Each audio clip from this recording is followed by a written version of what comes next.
primary, and do you foresee South Carolina switching to party registrations in the future? I'll answer first. South Carolina does not require registration by party, which simply means that all of the primaries, partisan primaries, are open primaries. If you want to vote in the Democratic Party that's coming February the 29th, and you traditionally vote Republican, you're certainly free to do that. In June, in the primary where you have both Democratic and Republican statewide candidates on there, you can vote in one party. You voted in the Republican Party, even though you voted in the Democratic Party in February. So, but you can't vote in both of them in June. You have to pick a party. So they're open primaries. And I'll just add, aside from that, it is not uncommon for a state to not hold a primary for president of an incumbent president.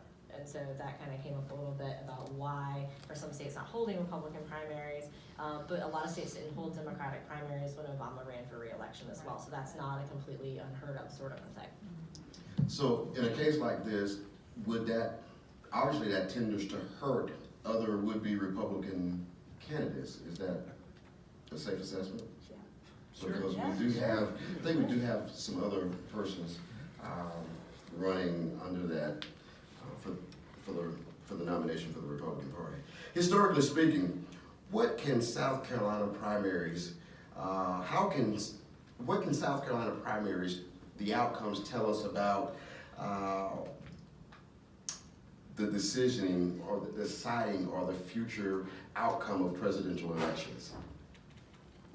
Historically speaking. Well, typically, when you do have a Republican primary here, since South Carolina is a red state, then usually whoever wins the primary in South Carolina, that's kind of an indicator, since we have the first Southern primary, of who might be the front runner for the Republican Party. Obviously, this time that doesn't apply because we don't have a Republican primary. I think, in terms of a Democratic primary, then looking at that, it still might indicate how Southerners or maybe more conservative states would feel about the selection of Democratic candidates. But obviously not going to have the same kind of weight as if we had a Republican primary. I'll take a chance to plug a book by some political science colleagues of ours down at a college in Charleston. Gibbs Knotts and Jordan Ragusa wrote a book called First in the South, and it is about South Carolina primaries and why we are the first presidential in the South. And that hit on the nail on the head. South Carolina has sort of every type of conservative. So for the Republicans, with the exception of the Newt Gingrich winning the one, anytime we've had a presidential Republican primary, whoever has won the South Carolina primary has gone on to be the nominee, save that one time. So, and it's really because of our history. We represent every type of conservatism. It's vaguely geographic, as y'all in the upstate know. I mean, there's more evangelical conservatism, social conservatism in the upstate, more fiscal conservatism in the low country, but we represent every kind. So it's a good indicator of what kind of person is going to appeal to every type of conservative around the country. So Democrats, even though, as pointed out, the state's going to go red, we are an R+10 state, meaning the Republican is going to beat the Democrat by 10 points, all else being equal, unless the Republican really sucks or unless the Democrat's really strong. It's going to be, there's a lot overcome. But we are the first state to really test the type of folks who support Democrats, the real coalition. Iowa's like 97% white. Okay? The Democratic Party relies heavily, for example, on African Americans.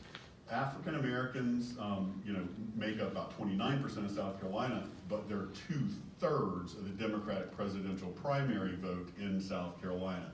Women are 2/3 of the Democratic presidential primary vote in South Carolina. So we are the first test of what kind of candidates can excite the base of the Democratic Party, right? And so, first off, you're going to see how the core of the Democratic Party is going to vote. But if turnout's low, you're going to see lower turnout in the national election. And you saw that in 2016. Nationally, white turnout was up by 5%, black turnout was down by 7%.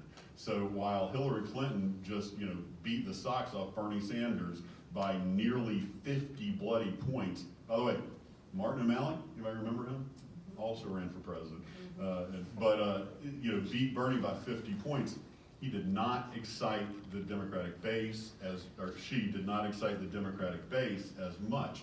So that's how we're a good predictor. We're a good predictor of the base and for both parties. Excellent.